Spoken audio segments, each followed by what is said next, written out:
Hello! Welcome back. It's Star Wars Minute. It's the daily podcast where we analyze, scrutinize, and celebrate the Star Wars movies 1 minute at a time. I'm Pete the Retailer from PeteTheRetailer.com. I'm Alex Robinson from AlexRobinson.fun. And I'm Riley Silverman from The Written Word. So you've sprung to life from the written word, like a regular. Yeah, do you remember that film, The Page Master? I'm like that, or Inkheart. I'm one of those kind of things where someone actually read about me in a book, and now I've been coming. And now you're real. And now you're writing your own book, so that's your weird. Yeah. This is like a whole. It's a whole thing. Inception. It's a real existential crisis issue for me, but I'm going to live with it. You're so brave. We admire your bravery. Thank you. You know what else you're going to live with? Minute 48 of Solo, a Star Wars story. Minute 48 starts with Dryden Voss calling out for Tobias, and it ends with Dryden Voss suggesting that they eat a little, drink a lot, and talk privately.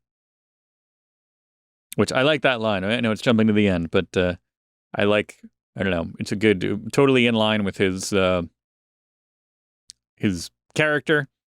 And I do like that he's like, let's eat a little, drink a lot, and talk privately. And Chewie's like, because Chewie's still hungry. Yeah. He's like, oh. And plus now he's drunk because he drank all those drinks on an empty stomach. He wants to soak up some of the alcohol. He's like, I really should have eaten. Can we eat a lot and then talk and then, I don't know. It's a good thing only Han can understand him because he's just like, he's a mean drunk. Right. Now that I know there's a Galaxy's Edge tie-in to this scene, I'm wondering if Chewbacca was drinking a fuzzy tauntaun because he does have that like creamy part that like pours down his fur when he's drinking. So now I wanted that's like another weird tie-in. Is this just like a cartoon where it just disappears after a second? Because you can picture it being all like crust, like dry and like, you know. It's like a cat. Like there's probably a shot of Chewbacca later on going like licking his fur and rubbing his hand against it. Wrings it out over his drink. And then re-drinks it. Yeah. Yeah. Terrific. Or it goes to a scene of him just in the men's room later. Yeah. Just kind of,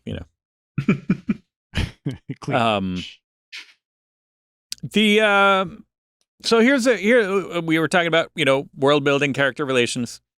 Mm-hmm.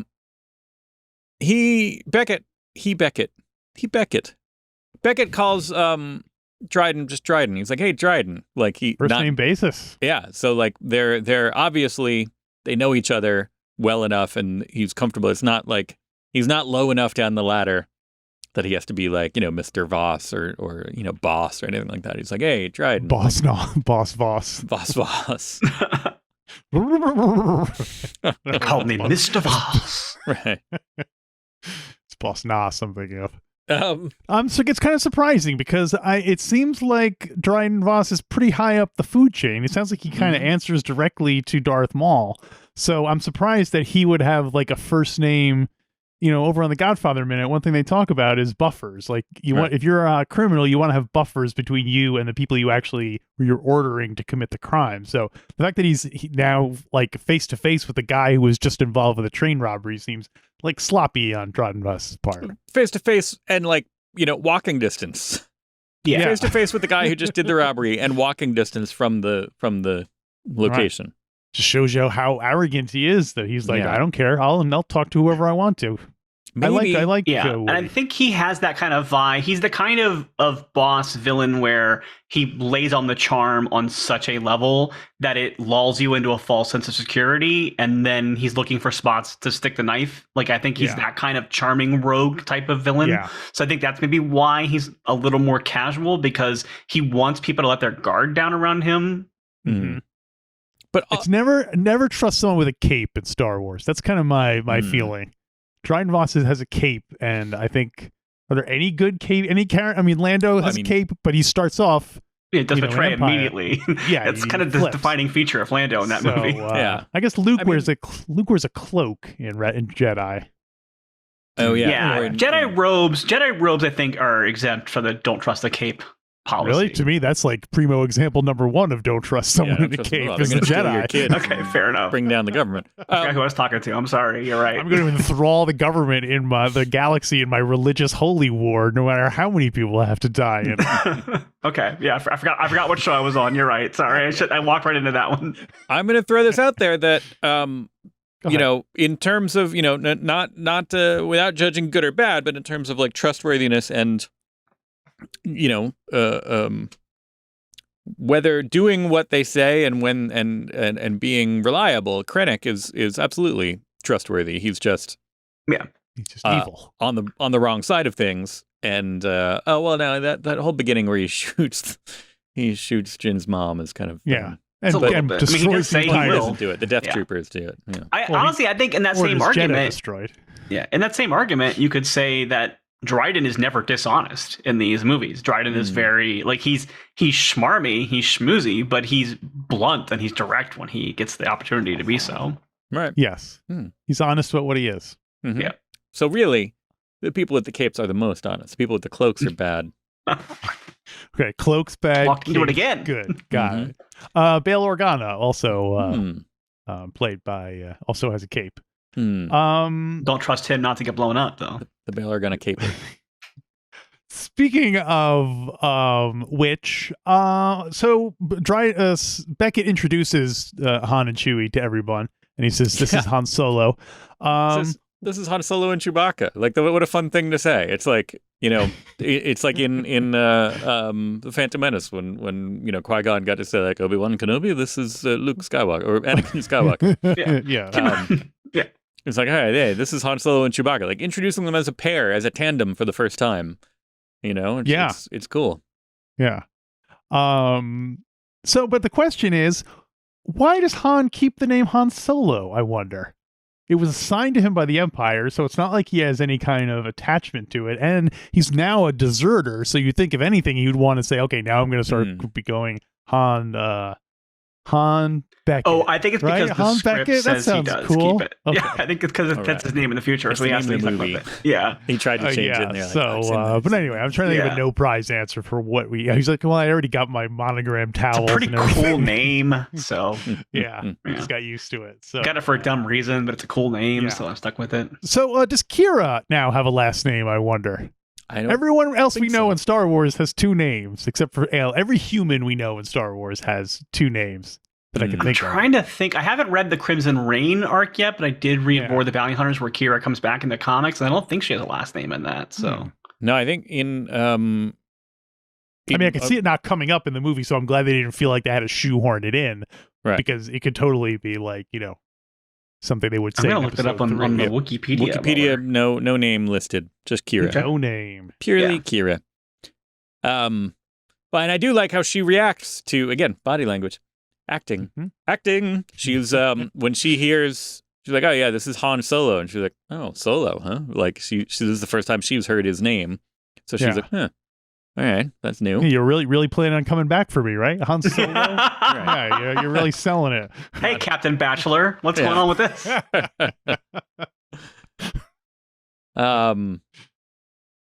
Yeah.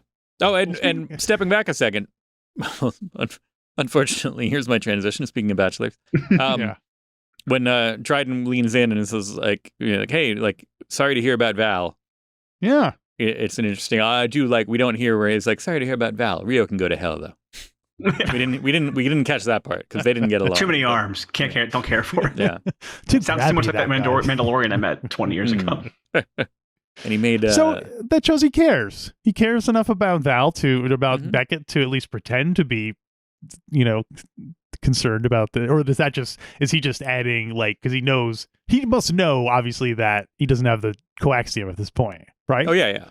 So that might even be his way of saying, like, I know you failed and I'm doing it. I'm bringing it up in the worst way possible. Like, I'm bringing it up in a way that I know will sting you a little bit. Yeah. I'm assuming that they wired ahead and said, like, hey, no coaxium, Val dead, talk to you soon. Like, walking over. P.S. Rio dead too. Yeah. That's true. Yeah. So he knows that this might be part of his whole charm game of just, I mean, he could be sincere. He could be like, this guy's an associate of mine. He's worked with me for a long time. You know, I can genuinely be sad for him that his partner died, but at the same time, where's my money? What am I going to do about it? So what is Beckett thinking at this point?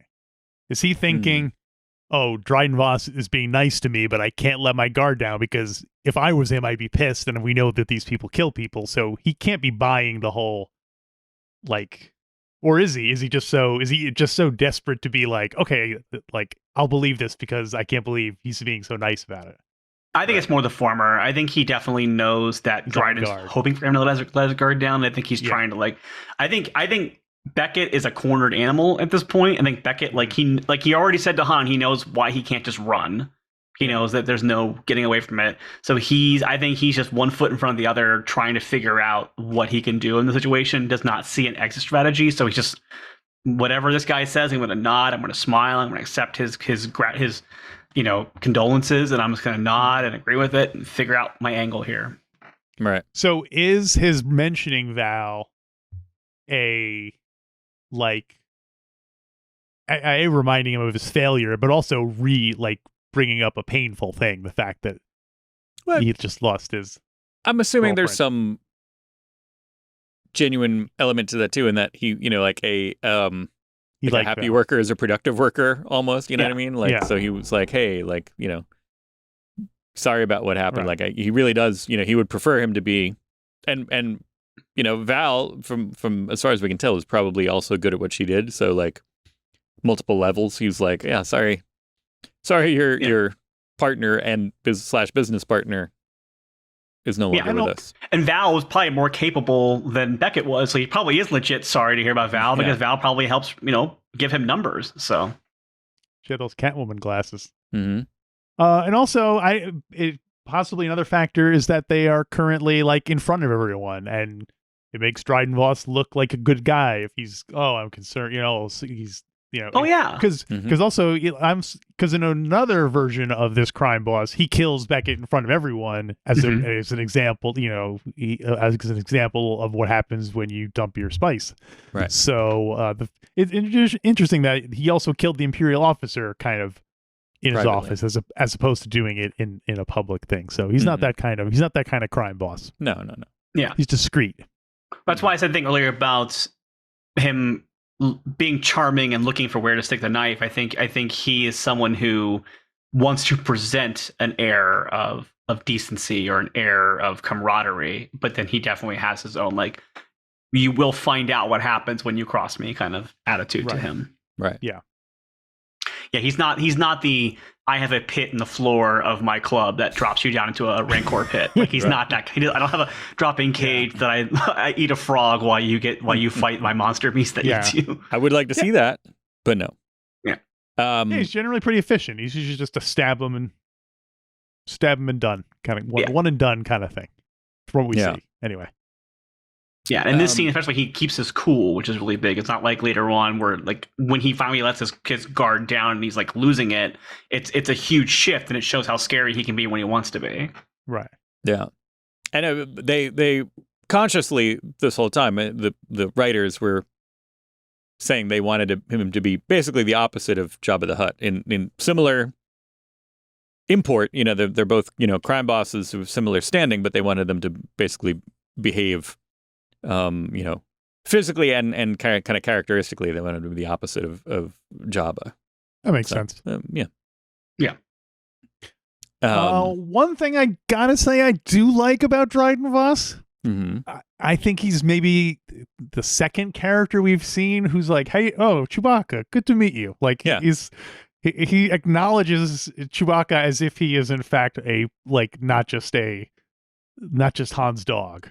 Yeah. You know what I mean? It's not accessories, an actual, So, I like that. And it made me think that I wonder if Chewie leads a very lonely life, that people don't think to just naturally include him as part of the, ask him where they want to go to a restaurant, or, he's just kind of assumed that I'll just wait in the car while you guys go in and, just the way people do with dogs. That was my Or give him a medal when he helped blow up the Death Star, those kind of things.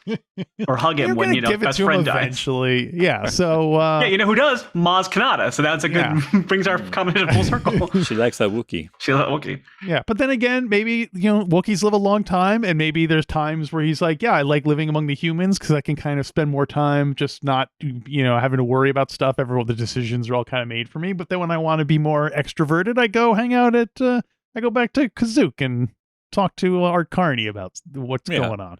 So it's probably not all sad for Chewie. Yeah. I don't know. Kashyyyk's having some rough times at this exact point in history and in the era of the galaxy. But by the time this saga ends, Chewie is one of the few characters who are still alive at the end. That's true. You know, even sometimes it pays good to be seen as the dog and the main characters because you don't get shot. Yeah, it's the long unless you're in a John Wick movie. Usually you make it through. It's like there's advantages to being in the background. I think some of the Dryden's element here too is that Dryden himself is an underling to Darth Maul, and I think maybe part of his like gregariousness in this scene is him trying to create an air of his own power. I think he's like trying to give the illusion that he is the one in charge and that he's not answering to somebody above him. And so I think there's maybe that sort of thing of like, oh, loyalty from respect, but also from fear when the situation calls for it. I think that might be part of what's happening here too. Like I'm charming. Everyone on this deck is thinking about me and how they're going to work for or with me, and not thinking about who he answers to. Right. Yeah. Yeah, and also, like he doesn't know anything about Chewbacca. We assume, unless they Googled him, when they were in the elevator or whatever. But for all he knows, Chewbacca could be a good ally to have. So why not just treat him with dignity and kindness, not like the rest of these jerks. I can see a mobster thinking that a Wookiee would be very useful to have on payroll. Yeah, so he'd be the Luca Brasi of the. That's a Godfather reference. Sorry, wrong show. I knew it. Luca Brasi. I knew you knew what I was. I was telling the listener and the off chance. Right. Luca Brasi. He works on Cloud City. He's the bounty hunter. Luca. So one thing I was curious about is Han Solo. He didn't have any last name. He picked the name Han Solo, and it just got me thinking about names in the Star Wars universe. And like, there must be, if there's this many beings in the galaxy, there must be another Han Solo out there. So I was trying to figure out what is the population of the galaxy. Ooh. I mean, granted, some alien names, will get like, you're not going to have as much duplication. I couldn't find any reliable statistic, but they said that Coruscant alone had 2 trillion inhabitants. Wow. So granted, it's a very dense city. I don't know if you guys heard, but the whole planet is one big city. Oh, so the whole. What's this then? So, like, there must be I can't even imagine how you calculate how many beings there are in. And not just one big city, but one big city that has multiple, like, underground layers of undercity and stuff like that, too. I wonder how deep it goes. Also, have they started digging down in once they, theoretically couldn't dig any higher? But anyway. I know that in the High Republic, there is mention of the Chancellor's, like, palace or whatever, it being essentially like where a mountain, it's like up on top of a mountain, so it's built up so high that they're like on level with there are mountains on the planet, but they've just built a city around them and above them and stuff like that. In New York City, there was a church in Midtown Manhattan. There was a church there, and real estate was very expensive in obviously Midtown Manhattan. And at one point, the First city I've heard of it. Citibank. I'm not telling you. I'm telling the listener. They might have. Right. Tell them. So, Citibank approached this church and said, "Hey, can we buy your land from you? But you can still keep the church here, and we will basically build the building like around this church." And that's basically kind of how they designed the thing. I wonder if Coruscant is like that, where there's some really old bit. They're like, "Oh, this was Chancellor Lincoln's house," and it's this log cabin that's under like miles and miles of. Well, so in one of the unproduced episodes of the Clone Wars, from when there was the Clone Wars season that was written that didn't end up airing because the show was canceled before they brought it back for this final season, there was an arc with Ahsoka where she finds an older Jedi temple that is underneath the current Jedi temple. It's like the ruins of it, and that's where she actually encounters Palpatine as Sidious, and she finds out that I don't know if she finds out directly that it's because it never got produced. I've only seen animatics of it, but essentially there was a whole arc where she basically like stumbles into Sidious's plans in some degree, and that kicks off part of what ended up being her arc that actually is on the show, which is where she goes to Mandalore and stuff like that. But so there at least was at one point the idea of like an old temple underneath what's currently the city. Yeah. Well, yeah, I know. And isn't the I always thought there was stuff that was built like the Sith would build stuff on top of an old Jedi temple or vice. Like, yeah, there's a lot of isn't that there too. a bunch of that kind of stuff going on too? Yeah, I love when the things like that happen in New York, because then you end up with like there was the one hardware store that downtown there was J&R Music World and J&R Everything, and they had the whole block except for the one little hardware store, the little independent hardware store that was still there because they wouldn't sell. Or like in Brooklyn, they wanted to build this Whole Foods there, but there was like one place on the corner that wouldn't sell, so there's just this like empty kind of old kind of looking house on the corner of the entire lot as a Whole Foods, and they're just kind of like worked around it. Well, Macy's, I guess, is a famous example of that too. Right. There was a kid's book when I was little. I remember where, like, a family didn't sell their house, and then they built like a whole thing around it. So then, like, you saw a little house, and they like would leave, and there's like a gigantic mall or something that like built around the side of the house. That does sound familiar. Yeah. Bugs Bunny famously, of course, got into a fight with a construction worker because they were trying to dig over they were trying to cover his hole, and so then they had to build the building with a tiny little rabbit hole. Right. Classic. Of course, then there's Arthur Dent, who they actually did just bulldoze his house and plan it to make way for the expressway. But they notified him first. The plans were on file. Right. He had plenty of time to go do it. Yeah. Well, that's all I got for 48. I had a point of contention here. Not contention. Oh. A note here. A question in phrasing, let's say. Okay. When they let Kira's like, oh yeah, Han and I grew up together on Corellia, and Dryden Voss is like, oh, like a fellow scrum rat, and that to me sounds like he's a scrum rat. Like if Dryden Voss, if I said to you, like, if somebody introduced, let's see, somebody else, you're from Portland, and you introduce me to somebody else. It's like, oh yeah, this person lives near me in Portland. I'd be like, oh, a fellow Portlander. That makes it sound like I live in Portland, right? If I say, but he doesn't say a fellow. He doesn't say a fellow scrum rat. He says a fellow scrum rat. No, I thought he said another scrum rat. No, wait, hang on. Let me pull up the. It's also conflicted by the fact that Kira says, like, we grew up together. So is he saying a fellow to himself or a fellow to Kira? Like, I thought he meant one of your fellow scrum rats. That's how I read it. assumed he learned the term from Kira. And so, because he knew she was a scrum rat, because he obviously, so I thought he just meant it was like. Yeah, he probably does, but it's odd phrasing, is what I'm saying. That if I say to you. Does he say fellow? Yeah, I don't remember. He does. Okay. Han and I grew up together on Corellia, a fellow scrum rat. I admire anyone who can crawl their way out of the sewer. So it sounds to me. Or I guess he's a scrum rat too. Just the phrasing of it, that he came out of it as he was a scrum rat too, but it's probably not the case. I looked it up. If you look up scrum rat, it's just like, oh yeah, that's a thing. They don't really give you too much information on Wikipedia. But do we have background on Dryden Voss? Like, do we have where he's from and stuff like that as a Wikipedia thing? Dryden Voss. You'd think I would have looked that up after writing a note about it. But no, we can also begin the next tomorrow's episode about that if you want. But the solo characters in general do not seem. I don't think they encouraged a lot of like fleshing out of these, which is too bad because totally. It's not. It's some good potential there. So I'm glad that Kira has finally gotten her due in the comics, because I do think that Kira is a really interesting Kira. I left this movie wanting more Kira story than I wanted more Han story. So I'm like, I already know a lot of Han story, but Kira is a new interesting variant to this plot line to me. There is no information basically prior to the stuff that we've seen. There's no background, no indication of where he's from, where he grew up, where he was born, none of that. Just Dryden Voss, the first stuff starts with the Clone Wars. So his biography begins with the Clone Wars.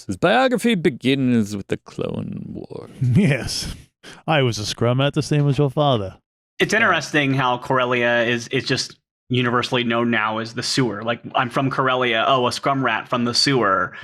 Because having read the High Republic books, Corellia is considered one of the nicer, like, it's industrial world, but it has like a pretty large like class structure and things like that, as if it was any other inner rim planet or central planet. Like, it's got, I mean, it's known for its shipyards, but I think that you can really tell looking at like that era and this era how much the Empire has just put its boot down on Corellia to basically build ships for the Empire and stuff like that.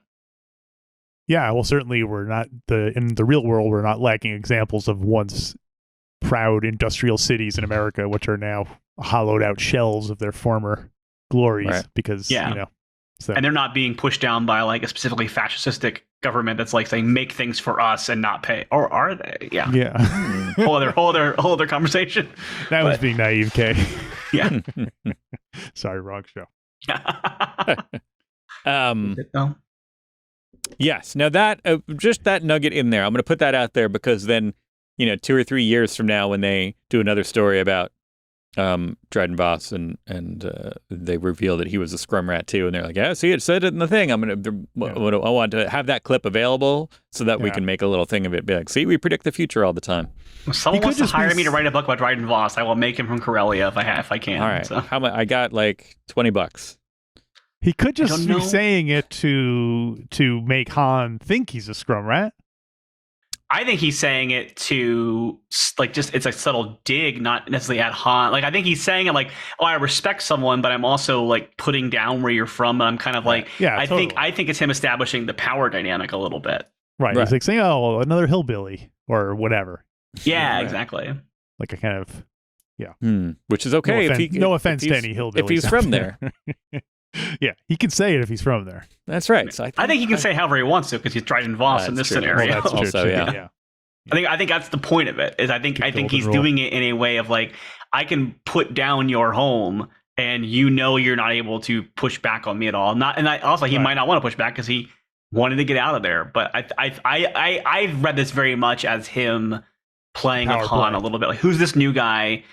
Can I push him? What will he do if I poke at him a little bit? That kind of thing. And also, I think he's a little bit threatened by Han's past with Kira. And so when Kira says he's a friend from back home and he points out back home was a sewer, I think it's a little bit of like, that's where I found you to Kira and that's where I can put you back if I want to. So just a reminder, there's a lot of stuff happening there in that particular line. So that's how I read it. A lot of layers. No, Leia's not in this one. She was in Rogue One. Only at the end, though.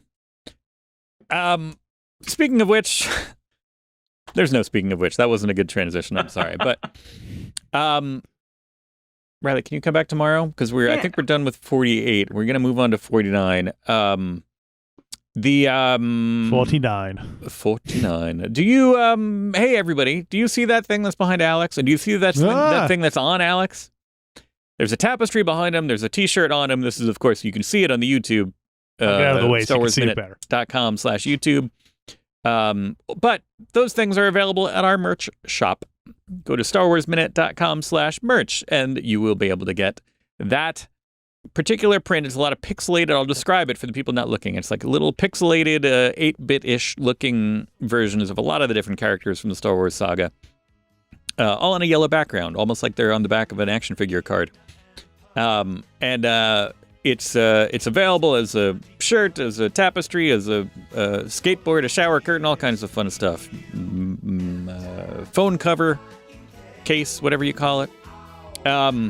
So go check that out. We got good stuff there and a bunch of different designs, a bunch of different products, and buy some stuff. Come back and meet us tomorrow for a brand new episode of Star Wars Minute. Star Wars Minute.